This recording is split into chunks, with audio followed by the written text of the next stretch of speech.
हाथरस की घटना के बाद से हर जगह जो बाबा हैं, शिव बाबा, उसको लेकर बात चल रही है।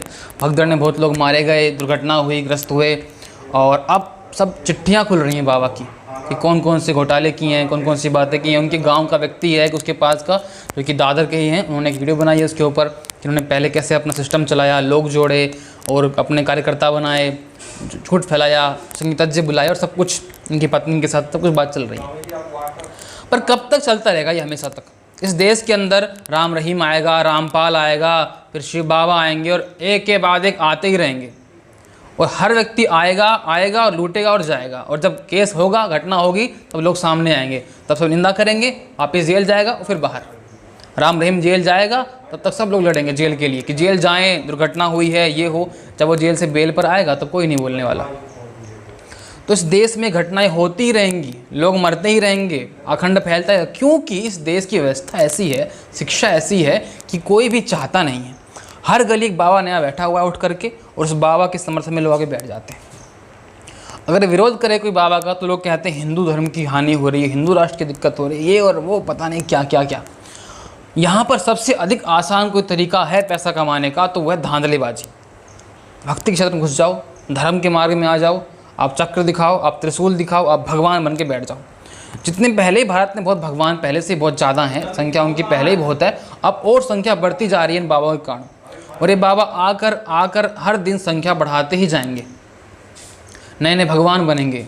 भगवान भी कैसे हैं? ये रेप करने वाले, चोरियाँ करने वाले, मर्डर करने वाले और शोषण करने वाले भगवान हैं। और जब तक किसका पोल पट्टा नहीं खुलता है तब तक वो भगवान बन के रहता है। लेकिन अब देखिए कि लाखों की जनता, हजारों की जनता इतनी बड़ी तादाद में पहुंचती है, किन के लिए? इन ढोंगियों के लिए। क्या इनके अपने घर में भगवान नहीं है? जो भगवान सर्वव्यापक, सर्वांतर्यामी इनके कष्ट नहीं हर पा रहा है, तो जिंदगी दो कौड़ी के आदमी क्या करेंगे इनका? घर में रहकर अपने मन के अंदर भगवान से प्रार्थना नहीं कर पा रहे हैं, तो ये सरेबी, नशेड़ी, भंगेड़ी क्या करेंगे इनका? इन भंगेड़ियों ने हर जगह, हर बार एक ना एक बाबा निकल के आता है, उसकी बातें सुनने में आती है तो लगता है तो इंसान से भी नीच है, और लेकिन वही भगवान बन के बैठा होता है। तरीका क्या होता है सुनिए, बहुत आसान तरीका होता है, क्योंकि हम भी जब कुछ समय रहे, कुछ हमारे भी मित्र साथी थे जो कि बाबा सन्यासी तरह के थे, उनका प्रकार क्या होता है सब जानते हैं। कुछ सिस्टम करना होता है। सबसे पहले आप अपने बारे में कुछ लोग रखिए और अपने बारे में ख्याति फैलाइए। ख्याति क्या फैलवानी है? कि उनने ऐसे ऐसे कुछ काम किए हमारे। इसके बाद थोड़ा सा आपका स्वाध्याय होना चाहिए, दर्शनों का, शास्त्रों का, कुछ कुछ चीज़ें जो आपको पता, तंत्र के बारे में कुछ चीज़ें पता होनी चाहिए, कुछ छोटे मोटे मंत्र झाड़ फूक के, वो करके आप बैठ जाइए। 20-30 लोग रखिए पैसे दे करके अपने बारे में बोलने के लिए, जो जाएंगे आपका प्रचार करेंगे। उसके बाद 5-6 लोग आएंगे, 20-30 में से किसी एक का तो काम बनने वाला है, ऐसा तो होगा नहीं।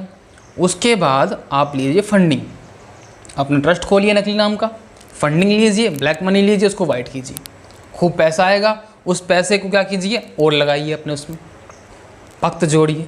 फिर अपने कार्यकर्ताओं को जो धांधलेबाजी में सहायक करने वाले, उनको लड़कियाँ, शराब और चीज़ें दीजिए, और दे करके उनको इतना अपने से इतना जोड़ लीजिए कि वक्त कभी आपसे अलग हो ना पाए।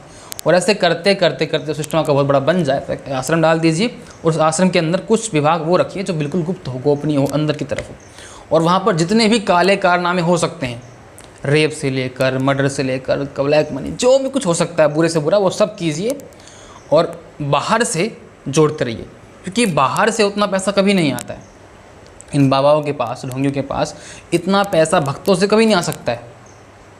वो कहाँ से आता है? फंडिंग से आएगा ना। जब सिस्टम बना के एक बार बैठ जाएंगे, उसके बाद आप फंडिंग लेंगे, ब्लैक को वाइट करेंगे। ये बड़े स्तर की बात है। छोटे स्तर पर भी शुरुआत जब होती है, 2 चेले रख लिए, पीछे खड़े हो गए, भक्त कुछ कह रहे हैं, और चेले भक्तों में तो बिठा दिए वहाँ पर, खुद महाराज जी बैठ गए हैं और 2 बातें बोलने लगे। वहाँ से भक्त बोला, जी महाराज जी मेरा कल्याण हो गया है, जी महाराज जी। 3 लोगों ने बोल दिया, और बाकी तो मूर्ख हैं ही, अपने आप बोलने लग जाते हैं। हर किसी को बोलने का शौक है ना, यहाँ पर मैं भी बोलूँगा, मुझे भी बोलना है, यहाँ हर कोई वक्ता होता है।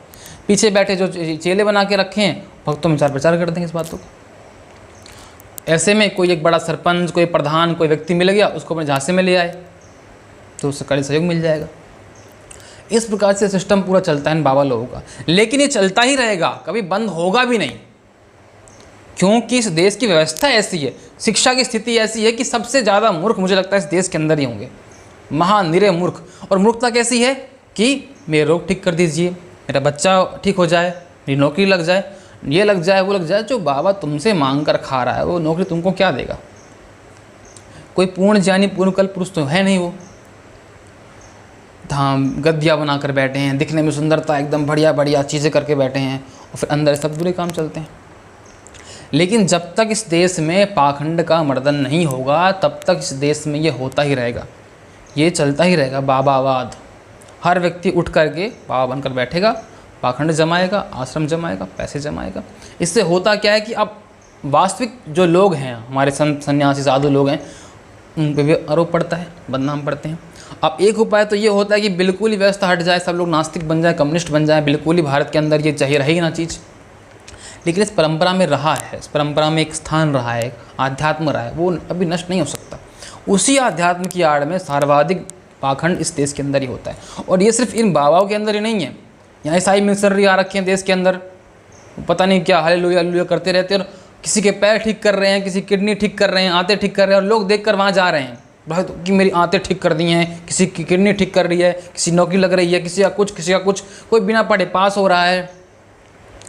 तो इस शॉर्टकट को पाने के लिए लोग वहाँ जाते हैं बार बार, और ईसाई बन जाते हैं, बाबा के भक्त बन जाते हैं, ये बन जाते हैं। पहले भी घटनाएं आ चुकी हैं, रामपाल के टाइम पे भी आई थी, राम रहीम के टाइम पे भी आई थी, और पहले भी बहुत बाबा के समय आती रहती है और आगे ही रहेंगी आती।